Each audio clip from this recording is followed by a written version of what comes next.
7 दिन कथा सुनने का फल मिलता है। जो किसी कारणवश 6 दिन कथा नहीं सुने हैं, वो भी इस कथा को सुनेंगे तो उनको पूरा पूरा फल मिलेगा। तो इसलिए सावधान होकर के सुनिएगा आप लोग। वसुदेव जी भगवान कृष्ण के पिता हैं। नारद जी से कहते हैं कि हे नारद जी, आप कोई ऐसा उपाय बताइए कि घर गृहस्थी में रहने वाला जो व्यक्ति है वो भी आसानी से भगवान को प्राप्त कर सके। जो बेचारा घर में रहता है, अपने पत्नी के साथ रहता है, बच्चों के साथ रहता है, पूरा पूरा विरक्त नहीं है, उसका कल्याण कैसे होगा? कोई उपाय है? तो नारद जी कहे कि आप जिस तरह का प्रश्न किए हैं, ठीक वैसा ही प्रश्न एक बार जनक जी 9 योगेश्वरों से किए थे। जनकपुरी में 9 योगेश्वर, जिनका नाम है कवि, हरि, अंतरिक्ष, प्रबोध, पिपलायन, आविर्होत्र, दोमिल, चमस, करभाजन। ये ऋषभ देव के लड़के हैं। 100 लड़कों में से 9 लड़के 9 योगेश्वर हुए। तो उनसे जनक जी प्रश्न किए थे। पहला प्रश्न किए थे कि भागवत धर्म क्या है। दूसरा प्रश्न किए थे कि भागवत पुरुष का लक्षण क्या है। तीसरा प्रश्न किए थे कि माया का स्वरूप क्या है। चौथा प्रश्न किए थे कि माया से तरने का उपाय क्या है। पांचवा प्रश्न किए थे कि ब्रह्म नारायण का स्वरूप क्या है। छठवां प्रश्न किए थे कि कर्म योग का स्वरूप क्या है। सातवां प्रश्न किए थे कि भगवत अवतार के विषय में बताइए। आठवां प्रश्न किए थे कि भक्तिहीन पुरुष की गति क्या है। और 9वां प्रश्न किए थे कि युग के अनुरूप भजन करने की पद्धति क्या है। ये 9 प्रश्न किए थे। इसका उत्तर 9 भाई क्रमशः दिए हैं। सबसे पहला प्रश्न है कि भागवत धर्म क्या है, तो उसका उत्तर कवि जी दिए हैं। भागवत धर्म, आसानी से भजन कैसे किया जा सके, तो कवि जी कहते हैं कि कायेन वाचा, पढ़िए, आप पढ़ो।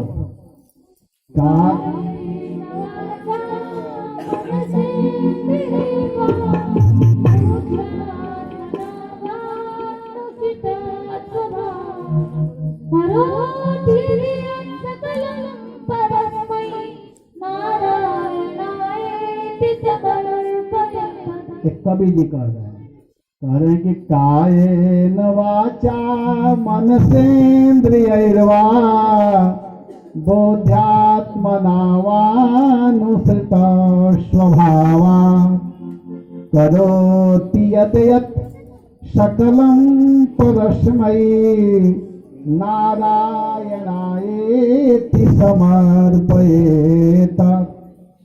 भगवान जैसा शरीर दिया है, जैसी बुद्धि दिया है, जैसा वाणी दिया है, जैसा मन दिया है, उसी को भगवान के सेवा में लगा देना ही भागवत धर्म है। ये नहीं सोचना है कि मैं जब खूब विद्वान बन जाऊंगा तब भगवान का भजन करूंगा, संस्कृत पढ़ूंगा तभी मैं भगवान का भजन करूंगा, मैं खूब सुंदर शरीर मिलेगा तब भजन करूंगा, मेरा जन्म ब्राह्मण घर में होगा तभी मैं भगवान का भजन करूंगा, या मैं बहुत धनी हो जाऊंगा तब भजन करूंगा। नहीं, जैसा शरीर है, जहां भी है, जिस देश में, जिस वेश में, जहां भी हो, पढ़े हो नहीं पढ़े हो, उड़िया में है, बंगाल में है, बिहार में है, गुजरात में है, कहीं भी हो, जिस भाषा को जानते हैं उसी भाषा में कृष्ण के नाम गाने की आवश्यकता है, भगवान सुन लेंगे। यही भागवत धर्म है। आसानी से अगर हम स्त्री शरीर को प्राप्त किए हैं तो वही भजन कर लेना है। हमारा शरीर दुबला पतला है, वही भजन कीजिए। ये मत सोचिए कि जब मोटा होऊंगा तब जब करूंगा, जब हमारे अकाउंट में 10 लाख रुपया आ जाएगा ना तब मैं भजन करना चालू करूंगा। नहीं, भजन के लिए गरीबी भी है तो कर सकते हैं।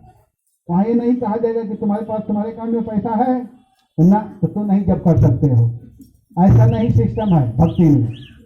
ऐसा नहीं कि जो काला व्यक्ति है वो जब करने के लिए जाएगा तो तुम गोरे नहीं हो, तुम नहीं जब कर सकते हो क्योंकि तुम काला हो। और ऐसा नहीं कि जो छोटा है तो कोई कहेगा अरे तू छोटा हो, तुम नहीं जब कर सकते, जब 8 फुट के लंबा होगे तब करोगे। ये सिस्टम नहीं है।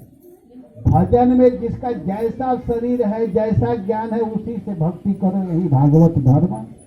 हाँ, इसी को नित्य धर्म, इसी को जैव धर्म, इसी को सनातन धर्म कहते हैं।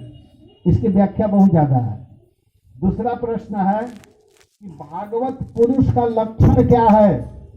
तो भागवत पुरुष बहुत होते हैं, लेकिन 3 समझिए, प्रथम, मध्यम और कनिष्ठ। प्रथम वो होते हैं जो